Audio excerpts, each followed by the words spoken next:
Ciao ragazzi, bentornati sul canale. Oggi terzo appuntamento con Warhammer The Horus Heresy e ci vediamo subito dopo la sigla per parlare di tutti quelli che sono rimasti leali all'imperatore.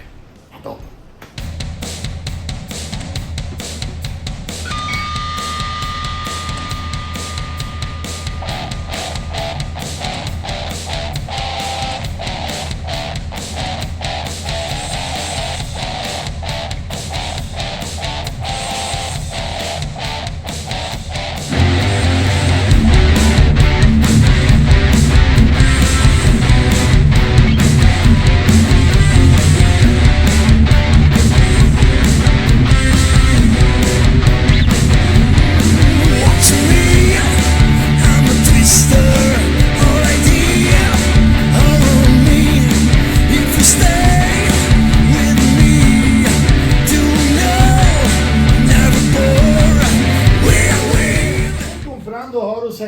Vi è venuta voglia di fare un esercito lealista, ovvero un esercito con la doppia aquila che rimane fedele all'imperatore fino alla morte e anche dell'anima? Allora questo è il manuale che è fatto per voi. Levo subito, sbroglio subito diciamo il segnalibro, che non posso vederlo così sacrificato, eccolo qui, poi andiamo a vedere dove si è fermato, ma penso che più o meno sia in mezzo. Come sempre, come abbiamo visto nei manuali precedenti, la mappa della galassia la fa da padrone all'inizio e alla fine per darvi la possibilità di capire praticamente in che zona siete, guardate in che zona siete. Poi sul manuale base trovate tra le altre la mappa a colori.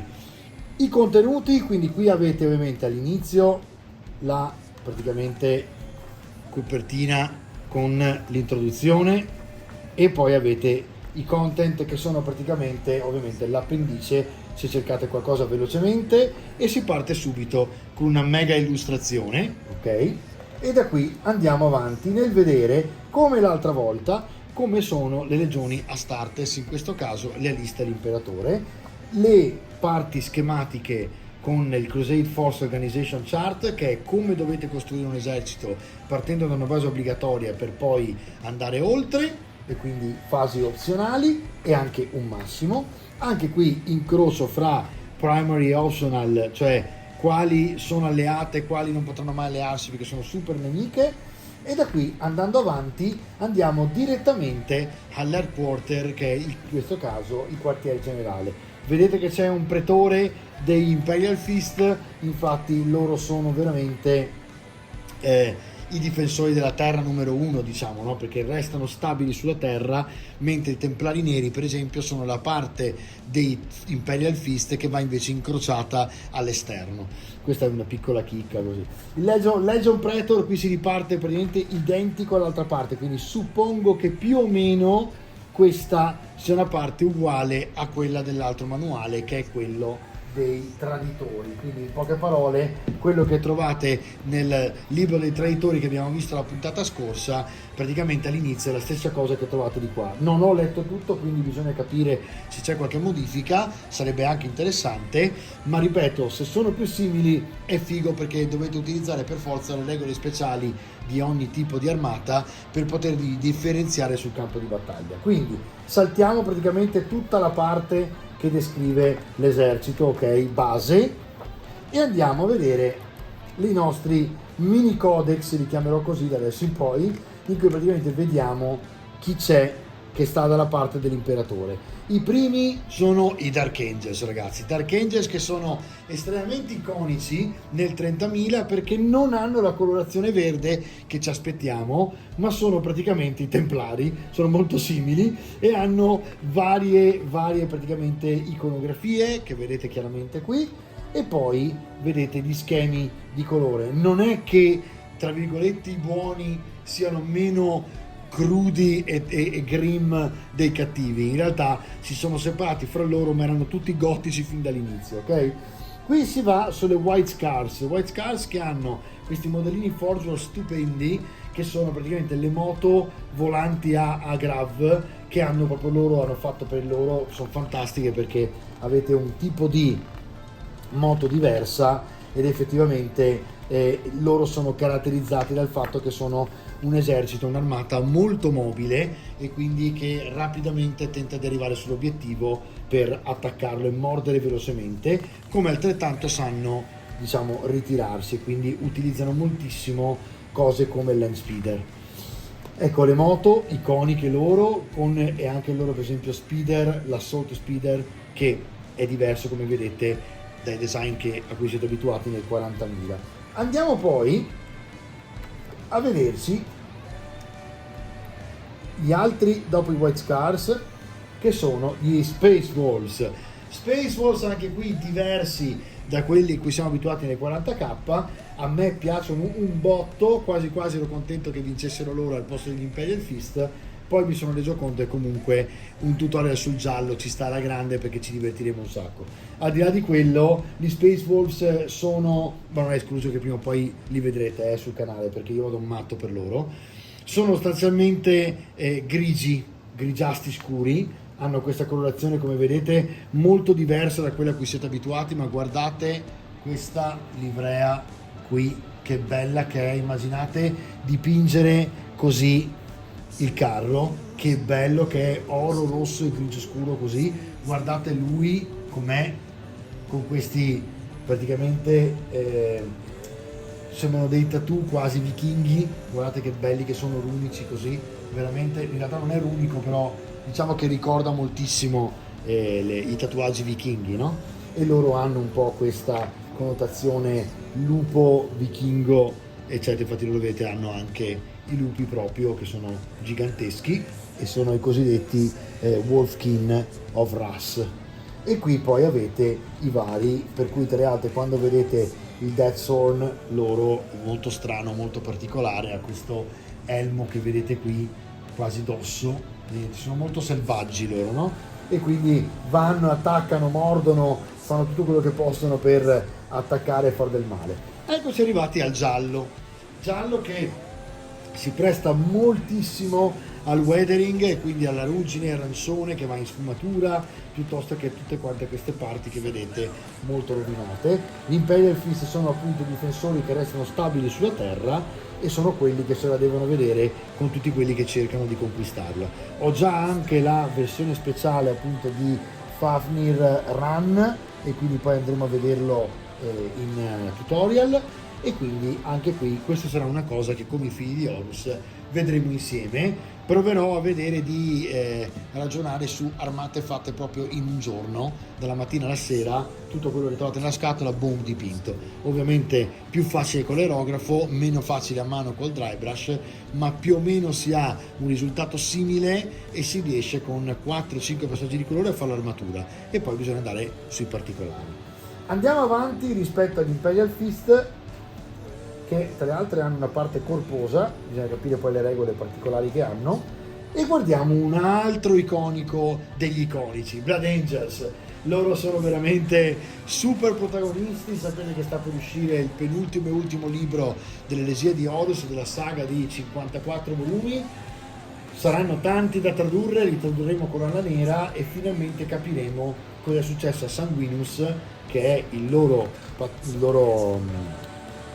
vedete che tra le altre hanno, mi interrompo un secondo per vedere questo che è veramente bello, guardate.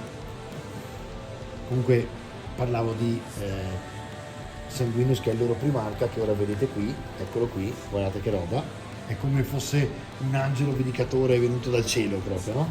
È bello, poderoso, e niente, si sa solo che quando l'imperatore riesce a entrare nel palazzo trova Sanguinus a terra morto ai piedi di Horus, e la armatura di Horus è scalfita appunto dai colpi di Sanguinus.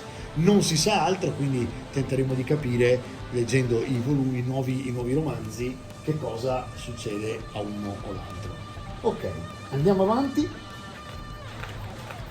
Anche qui un sacco di roba da leggere. E poi gli Highland Hands, che sono praticamente quelli che vanno avanti tutta, un po' come i Space Force, e fanno poche domande per diventare invece molto concreti, quindi loro via dritti. Bell'esercito, schema di colore molto cupo, perché ovviamente è completamente grigio e bianco, in toni di grigio e nero anche, però devo dire che giocando su tono è forse uno di quelli più grindark, perché è completamente praticamente nero e argento. Ed ecco c'è gli Ultramarines. Qua è un po' il mio ambiente, perché nel 40.000 io utilizzo gli Ultramarines, cosa che non utilizzerò nel 30.000 perché non avrebbe senso fare un doppione anche qui, altrimenti vedo solo blu.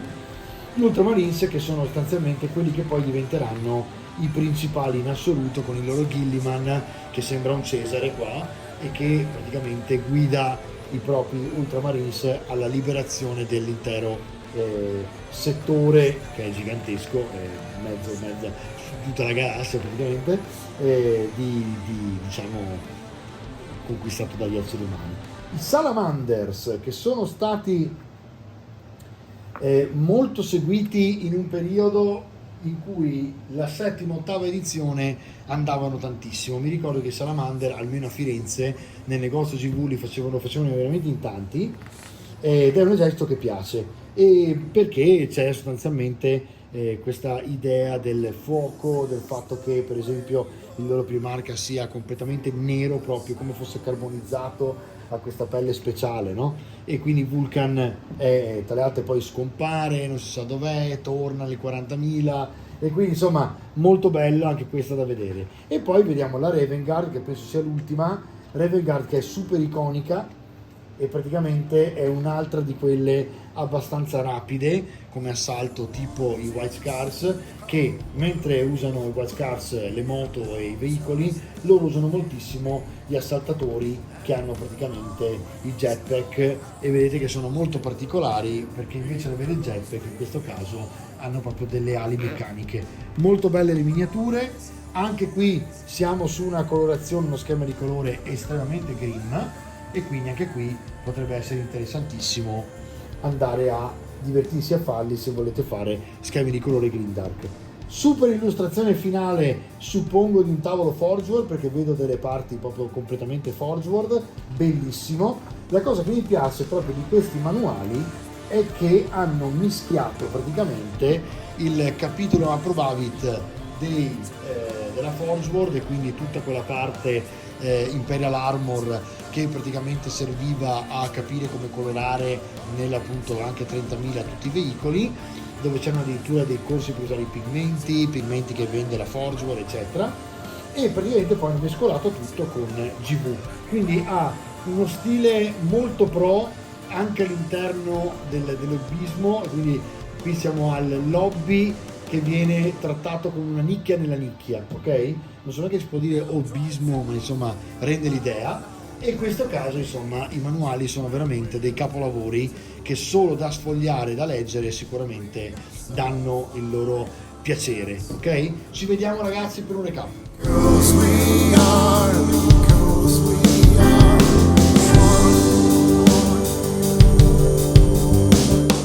E con questa puntata abbiamo chiuso, diciamo, le anteprime dei manuali di Horus Heresy. Non ci resta che guardare la confezione del Kratos e delle armi speciali, e poi vedere come vengono montate le armi speciali sui vari Space Marine, che penso comincerò a montare proprio in questi giorni. Quindi montiamo tutta la scatola e cominciamo a mettere il primer, perché ne vedremo delle belle durante la stesura del colore. Ragazzi, vi ringrazio come sempre, ricordatevi di iscrivervi, di chiamare tutti quelli che possono farlo, facciamo crescere il canale in modo tale che i contenuti aumentino a dismisura.